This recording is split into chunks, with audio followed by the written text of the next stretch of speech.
Duty पर तो हम थे। 4 बजे से दीदी के साथ पड़े हुए हैं। भगवान कसम झूठ नहीं बोलते हम। और हमें इसी जगह पर बहुत आवाज दी है। नन्ना, नन्ना प्लीज घर चलो। मैं आपको सब बताती हूँ। प्लीज नन्ना घर चलो, प्लीज नन्ना प्लीज।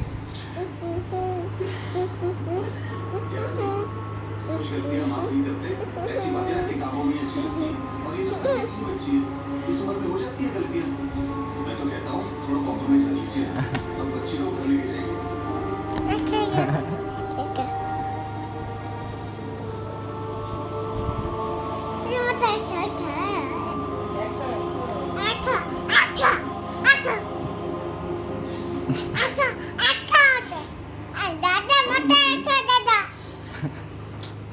क्रियाकर्म कर